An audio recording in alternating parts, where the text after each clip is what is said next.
Bismillahirrahmanirrahim. Today's topic is experimental techniques, and first of all we will discuss about filtration technique. Actually, filtration की तरफ जाने से पहले मैं एनालिसिस को यहाँ पे थोड़ा सा एक्सप्लेन करता जाऊँ। ये हमारा चैप्टर नंबर 2 है।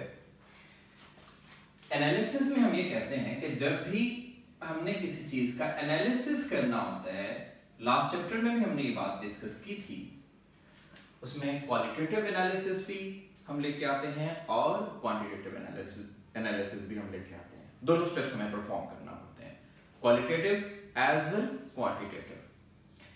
अब देखें, अगर मैंने कोई रिसर्च करनी है या मैंने कोई एनालिसिस करना है तो उसके कुछ स्टेप्स हैं और ये स्टेप्स हमारे ये शॉर्ट क्वेश्चन में भी आते हैं। देखिए, अगर मैंने अपना ब्लड एनालिसिस करना है सपोज, तो ऐसा नहीं है कि पूरा ब्लड यूज किया जाएगा, ऐसा कभी भी नहीं होगा। सबसे पहला स्टेप ये होता है, सबसे फर्स्ट स्टेप ये होता है कि हम ऑब्टेनिंग करते हैं हम सैंपल की कुछ क्वांटिटी, हम कुछ सैंपल जो है वो ऑब्टेन कर लेते हैं वहां से। अगर ब्लड एनालिसिस करना है थोड़ा सा ब्लड निकाल लेते हैं, अगर हमें वाटर एनालिसिस करना है तो थोड़ा सा हम वाटर उसका एक सैंपल ले लेंगे। अब जब हमारे पास एक सैंपल आ गया, सपोज ब्लड हमारा एक सैंपल आ गया, blood is composed of different components, different constituents, तो हम दूसरा स्टेप ये होता है कि हम सेपरेशन कर लेते हैं, सेपरेशन ऑफ कंपोनेंट्स। जितने भी कंपोनेंट्स हैं उनको सेपरेट कर लिया जाता है। हर एक प्लाज्मा अलग कर दिया, ग्लूकोज अलग कर दिया गया, या बकिया जो कंपोनेंट्स हैं उनको सेपरेट कर दिया गया, अलग कर दिया गया। जब कंपोनेंट्स हमारे सेपरेट हो जाते हैं, अलग हो जाते हैं, फिर हम उन पे एक्सपेरिमेंट करते हैं। ये तीसरा स्टेप की तरफ आ रहा हूं, उस पे हम एक्सपेरिमेंट्स करते हैं। उन पे एक्सपेरिमेंट कैसे करते हैं? हम उनकी कैलकुलेशंस करते हैं, आइडेंटिफिकेशंस करते हैं, क्वांटिटी हम डिटरमिन करते हैं, क्वालिटी हमारी यहां पे होगी, separation of components, every component is separated. फिर हर एक कंपोनेंट कितना है, यहां पे हम क्वांटिटी यूज करते हैं, क्वांटिटी हम अप्लाई कर रहे होते हैं। जब क्वांटिटी हमें डिटरमिन हो जाती है, फिर लास्ट स्टेप उसका ये होता है कि हम एक कंक्लूजन देते हैं। कंक्लूजन भी इसे हम कह सकते हैं, हम इसे रिजल्ट भी कह सकते हैं। ये 4 स्टेप्स होते हैं। पहला स्टेप सैंपल लिया गया, दूसरा स्टेप उनमें जितने भी कंपोनेंट्स हैं उनको सेपरेट कर दिया गया, थर्ड स्टेप उनकी क्वांटिटी डिटरमिन कर ली गई, and the fourth step is that conclusion अपना दे दिया गया, अपनी रिपोर्ट दे दी गई कि ये ब्लड ठीक है, इसमें ये डिजीज है, इसकी डेफिशिएंसी है या इसके एक्सेस है, ये सारी चीजें हम उसमें आइडेंटिफाई करते हैं। अब इन कंक्लूजन्स के लिए इन कंपोनेंट्स की एक स्टेप है फिल्ट्रेशन, जो हम अप्लाई करते हैं, जिसका मैंने ओवरऑल स्केच भी यहाँ पे ड्रॉ किया हुआ है। फिल्ट्रेशन हम ये कहते हैं कि अगर कोई इनसॉल्युबल कंपोनेंट है,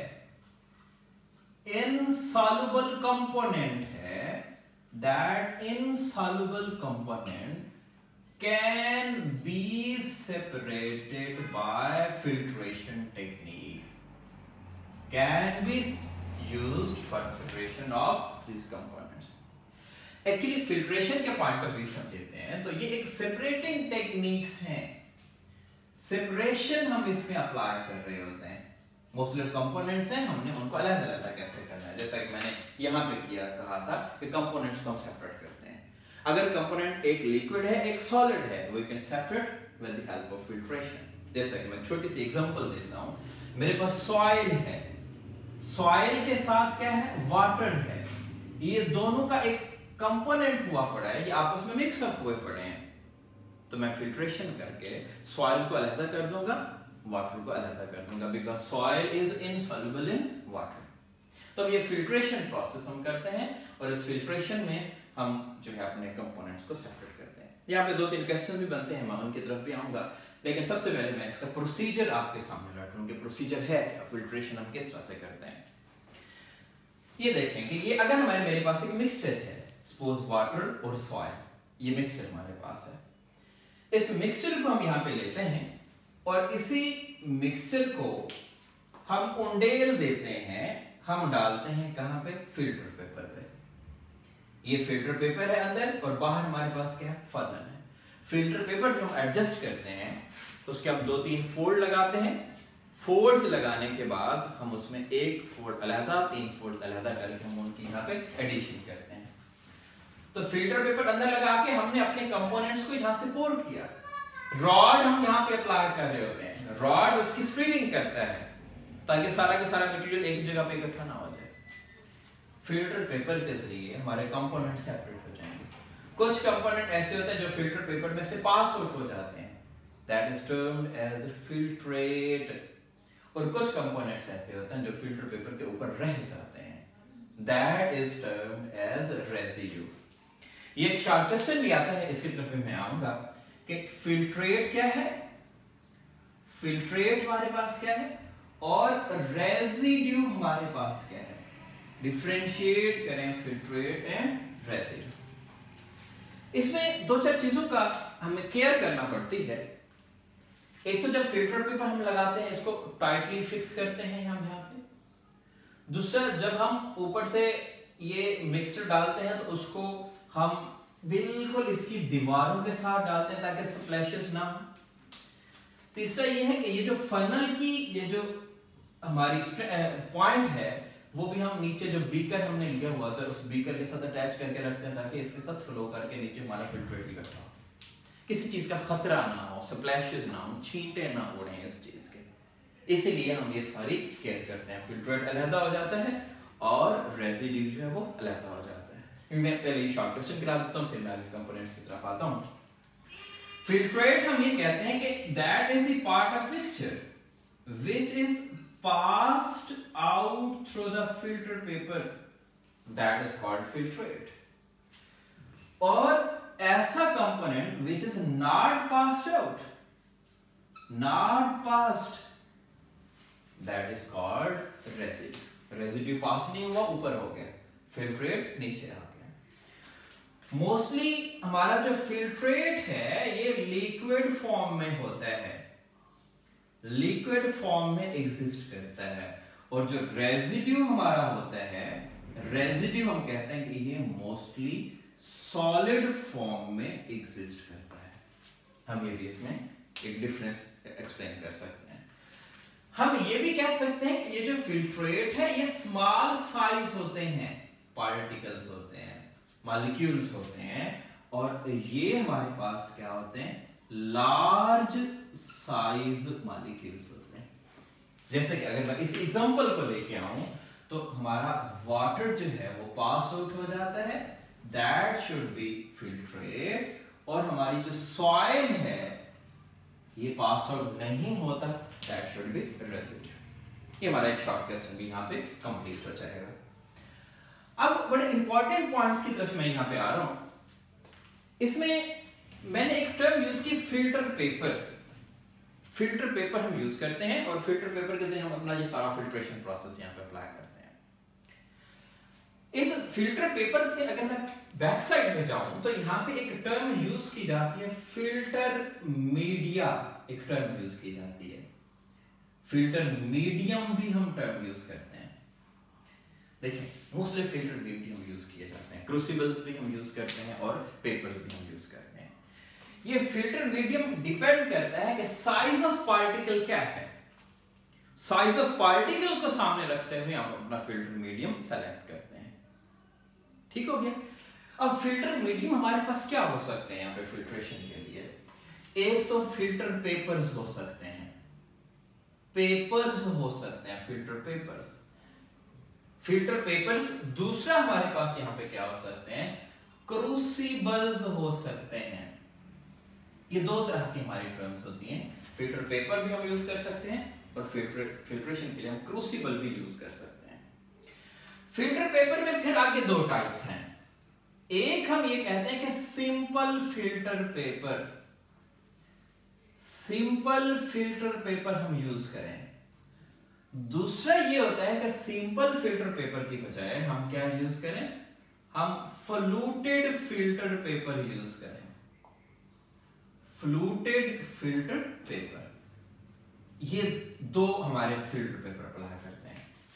सिंपल फिल्टर पेपर जो है वो ऐसे ही हम सिंपल सा पेपर लेते हैं, जो वर्टमैन फिल्टर पेपर हम उसमें अप्लाई करते हैं, उसमें पोर साइज, उसको हम 4 फोल्ड लगा के उसको हम यूज करते हैं। लेकिन फ्लूटेड फिल्टर पेपर ये होता है कि इसमें डिफरेंट लेयर्स हो जाते हैं, मल्टीपल लेयर्स आ जाते हैं। अब एक शॉर्ट क्वेश्चन आता है यहाँ पे कि why fluted filter paper is preferred over simple filter paper. मैं इसके ड्रॉबैक्स लिख देता हूं, इसकी इंपॉर्टेंस लिख देता हूं। सिंपल फिल्टर पेपर में सिंगल लेयर होती है, सिंगल लेयर एग्जिस्ट करती है, जिसकी वजह से हमारे मटेरियल की अकमुलेशन के चांसेस होते हैं, अकुमुलेशन हो जाती है। और ये सिंगल लेयर होने की वजह से ये स्लो प्रोसेस होता है, स्लो प्रोसेस होता है। इसीलिए हम सिंपल फिल्टर पेपर के बजाय किस चीज का अप्लाई करते हैं? Fluted filter paper. इसकी मल्टीपल लेयर्स होती हैं। ड्यू टू मल्टीपल लेयर्स जो उसका फ्लो रेट है वो क्या हो जाता है? ज्यादा हो जाता है। तो ये फास्ट प्रोसेस होता है as compare to simple filter paper. तो इसमें हम ये भी कहते हैं एक स्मूथ फिल्ट्रेशन हो सकती है, स्मूथ फिल्ट्रेशन। यहां पे हम प्रोसीड कर सकते हैं। ये हमारा एक शॉर्ट क्वेश्चन यहां पे कंप्लीट हो जाता है। दूसरा ये कि हम क्रूसिबल्स यूज करते हैं। क्रूसिबल्स भी दो तरह के हम यहां पे अप्लाई करते हैं। एक टर्म यहां पे यूज की जाती है गूज क्रूसिबल, गूज क्रूसिबल यूज किया जाता है। दूसरा ये है कि सिंटर्ड ग्लास क्रूसिबल हम यूज करते हैं। ये दो तरह के हैं। अब यहां पे भी एक शॉर्ट क्वेश्चन यहां पे डेवलप हो जाता है, why crucibles are preferred over filter paper. Crucible को हम क्यों यूज करते हैं, प्रेफर करते हैं as compare to filter paper? अब मैं जरा उनकी लिमिटेशंस बता देता हूं, इनकी इंपॉर्टेंस बता देता हूं। That gouge crucible is made of porcelain. Porcelain material का ये बना हुआ होता है। होता ये है कि इसमें हम एक जो है सक्शन पंप अप्लाई करते हैं। जब हम सक्शन पंप अप्लाई करते हैं तो ये प्रोसेस क्या हो जाता है? एक फास्ट प्रोसेस हो जाता है, फास्ट प्रोसेस हो जाता है फिल्ट्रेशन। एक तो इसका ये फायदा है। दूसरा ये है कि इसमें हम फिल्टर पेपर यूज करते हैं। हम बहुत से केमिकल्स ऐसे होते हैं जो फिल्टर पेपर के साथ रिएक्शन कर जाते हैं। जैसा कि हम अगर HCl सॉल्यूशन को हमने या H2SO4 सॉल्यूशन को या KMNO4 सॉल्यूशन को अगर हमने फिल्ट्रेशन करनी होती हो तो वो फिल्टर पेपर के साथ रिएक्शन कर जाते हैं। इसलिए फिल्टर पेपर के में हम इस तरह के सॉल्यूशंस को फिल्ट्रेशन नहीं कर सकते। लेकिन हम गूज क्रूसिबल अप्लाई करते हैं, वहां पे एस्बेस्टॉस मैट हम अप्लाई करते हैं फिल्टर मीडिया, और उसके जरिए हम इस तरह के सॉल्यूशंस को यूज कर सकते हैं। मैट होता है एक छोटा सा टुकड़ा एस्बेस्टॉस का बना होता है। एस्बेस्टॉस हमारा एक पोरस मटेरियल है, उसमें पोर्स होते हैं, तो ये रिएक्शन नहीं करता बल्कि हमारे जो मिक्सचर है उसकी सेपरेशन में, उसको फिल्ट्रेशन करने में हम उसे यूज कर सकते हैं। दूसरा centred glass crucible. Centred glass crucible ये ग्लास का बना हुआ होगा और ये भी फास्ट प्रोसेस होता है, जल्दी ये प्रोसीड करता है as compare to simple filter paper. तो ये हमारा शॉर्ट क्वेश्चन यहाँ पे कंप्लीट हो गया। Why crucibles are preferred over filter papers. एक तो ये है कि ये फास्ट प्रोसेस होते हैं। सक्शन पंप यहाँ पे हम लोग अप्लाई कर रहे होते हैं, या वैक्यूम पंप भी हमसे कह सकते हैं। दूसरा ये है कि some chemicals which can react with filter paper, this cannot be separated with the help of filter papers, but we can separate with the help of these crucibles. ये हमारा फिल्ट्रेशन टेक्निक है। मैं एक छोटा सा इसको रिवीजन करा देता हूँ शॉर्ट फॉर्म्स में। हमारे पास इनसॉल्युबल कंपोनेंट्स का एक मिक्सचर है। हमने एक चीज को हम दोनों कंपोनेंट्स को हमने सेपरेट करना होता है। तो उसमें होता ये है कि हम यहाँ पे फिल्टर मीडिया जो कि फिल्टर पेपर वगैरह हम यूज करते हैं मोस्टली, अपना मिक्सचर यहाँ पे डालते हैं। एक कंपोनेंट पास आउट हो जाता है, that is termed as filtrate. और दूसरा कंपोनेंट जो है वो ऊपर इकट्ठा हो जाता है, अकोमुलेट हो जाता है, उसे हम नेम दे रहे होते हैं, that is named as residue. तो इस तरह जो इनसॉल्युबल कंपोनेंट्स हैं हम उनकी सेपरेशन कर लेते हैं, and that technique is called filtration technique.